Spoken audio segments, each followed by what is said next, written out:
Hello, welcome back to Bitti info channel. ఈరోజు మనం discussion చేసుకోబోయే టాపిక్ చూసుకుంటే మన ఆంధ్రప్రదేశ్ వాళ్ళు అలాగే తెలంగాణ వాళ్ళు చేయాల్సిన ఖచ్చితంగా చిన్న పని అదే మన రేషన్ కార్డు యొక్క ఈకేవైసీ అనేది ఖచ్చితంగా చేయాలి. ఒకవేళ చేయకపోతే మాత్రం మీ పేరుని తొలగించేదానికి అవకాశం అనేది ఖచ్చితంగా ఉంది. కాబట్టి ఈ రేషన్ కార్డు ఈకేవైసీ తప్పనిసరి. మీరు రేషన్ కార్డు డీలర్స్ దగ్గరికి వెళ్ళకుండా మీ దగ్గర ఉన్న స్మార్ట్ ఫోన్ని యూజ్ చేసుకొని ఈ ఈకేవైసీ అనేది మీరే కంప్లీట్ చేసుకోవచ్చు ఫ్రెండ్స్. అది ఏ విధంగా చేయాలనేది నేను ఫుల్గా ఎక్స్ప్లెయిన్ చేస్తాను. ఎక్కడ కూడా స్కిప్ చేయకుండా చూడండి. స్కిప్ చేస్తూ వెళ్తే నేను చెప్పే ఇన్ఫర్మేషన్ అనేది మీకు అర్థం అవ్వకుండా ఉంటుంది ఫ్రెండ్స్. దీనికోసం ఏంటంటే మనం రెండు యాప్లు అనేది ఇన్స్టాల్ చేస్తుంది. ఫస్ట్ యాప్ చూసుకుంటే మీరే ఈకేవైసీ, తర్వాత ఆధార్. ఒకవేళ నేను కింద డిస్క్రిప్షన్లో లింక్ ఇస్తాను, లేదనుకుంటే ప్లేస్టోర్లో అయినా అవైలబుల్లో ఉంటాయి. ప్లేస్టోర్లోకి వెళ్ళి డౌన్లోడ్ చేసుకోండి. ఇంకెందుకు ఎటువంటి సోది లేకుండా మన వీడియోలోకి వెళ్ళిపోదామా. ఎప్పుడు డైలీ నేను రొటీన్గా మీకు చెప్పేది ఈ వీడియో నచ్చినట్టయితే వెళ్ళి సబ్స్క్రైబ్ చేసుకోండి. ఇంకా నచ్చినట్టయితే లైక్ చేసుకోండి. మీరు నన్ను లైక్ చేయడం కానీ షేర్ చేయడం కానీ కొంచెం నన్ను సపోర్ట్ చేసిన వాళ్ళు అవుతారు ఫ్రెండ్స్. దీనికోసం ముందుగా రెండు యాప్స్ అనేది ఇన్స్టాల్ చేసుకోవాల్సి వస్తుంది. ఒకటి ఆధార్ యాప్, ఇంకోటి మేరా కేవైసీ.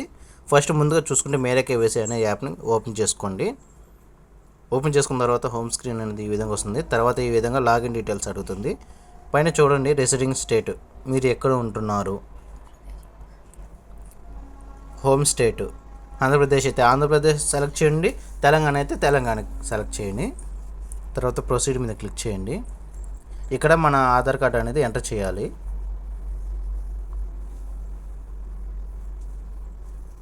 జనరేట్ ఓటీపీ, మన ఆధార్ కార్డుకి లింక్ అయ్యి ఉన్న మొబైల్ నెంబర్కి ఓటీపీ అనేది వస్తుంది. వచ్చిన ఓటీపీని ఇక్కడ ఎంటర్ చేయండి. అలాగే మన జీమెయిల్కి లింక్ అయి ఉంటే మాత్రము మన ఆధార్ అనేది ఖచ్చితంగా జీమెయిల్కైనా వస్తుంది. కింద వెరిఫికేషన్ క్యాచ్ అనేది ఎంటర్ చేయండి. సబ్మిట్ మీద క్లిక్ చేయండి. కొంచెం సమయం అనేది తీసుకుంటుంది, కొంచెం వేచి ఉండండి. చూసుకుంటే నెక్స్ట్ హోమ్ స్క్రీన్ అనేది ఈ విధంగా వస్తుంది. చూడండి బెనిఫిషియరీ డీటెయిల్స్, మన పేరు, అలాగే మనం ఏ స్టేట్లో ఉంటామో మన కార్డ్ నెంబరు, మనం హోమ్ డిస్ట్రిక్ట్ అంటే మనం ఏ డిస్ట్రిక్ట్లో ఉంటామో, అలాగే ఆధార్ నెంబర్ కూడా లాస్ట్ 4 డిజిట్స్ అని చూపిస్తుంది. చూసుకోండి ఈకేవైసీ స్టేటస్, ఇక్కడ వై ఉంటే మాత్రము కేవైసీ అనేది కంప్లీట్ అయినట్టు. ఒకవేళ బ్లాంక్లో ఉంటే మాత్రం ఖచ్చితంగా కేవైసీ అనేది చేయాలి. ఒకవేళ చేయాలనుకుంటే మాత్రం కింద ఫేస్ ఈకేవైసీ అని ఉన్నది కదా, దాని మీద క్లిక్ చేసుకొని తర్వాత యాక్సెప్ట్ మీద క్లిక్ చేసుకొని చూడండి. ఇక్కడ ఖచ్చితంగా ఈ రెండు యాప్లో ఏదైనా ఖచ్చితంగా ఒక యాప్ అనేది కావాల్సి వస్తుంది. నేను ఆధార్ ఇన్స్టాల్ చేస్తున్నాను కాబట్టి ఆధార్ మీద క్లిక్ చేస్తున్నాను. తర్వాత యాప్ పర్మిషన్ ఇచ్చేసిన తర్వాత చూడండి ఇక్కడ మన ఫేస్ అథెంటికేషన్ అనేది చూపిస్తుంది. ఇది కంప్లీట్ అయిపోయిన తర్వాత మనకి ఇమేజ్ క్యాప్చర్ సక్సెస్ఫుల్ అని వస్తుంది. తర్వాత ఫేస్ అథెంటికేషన్ ఇచ్చిన తర్వాత ప్రాసెసింగ్ ఈకేవైసీ అని వస్తుంది. తర్వాత సక్సెస్ఫుల్ అని వస్తుంది. సక్సెస్ఫుల్ అయిపోయిన తర్వాత చూసుకుంటే ఈకేవైసీ స్టేటస్ ఓకే సక్సెస్ అని వచ్చింది.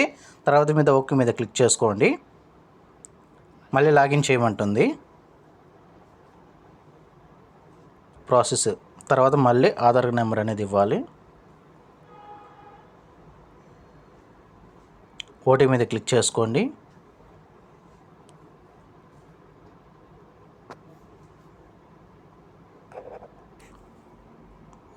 మళ్ళీ కొత్తగా లాగిన్ చేసుకున్న తర్వాత హోమ్ స్క్రీన్ అనేది ఈ విధంగా వస్తుంది కదా. చూడండి బెనిఫిషియరీ డీటెయిల్స్ మొత్తం వచ్చినాయి కదా. లాస్ట్లో వై ఉంది, అంటే ఆల్రెడీ మేము కంప్లీట్ చేసాం కాబట్టి వై వచ్చింది.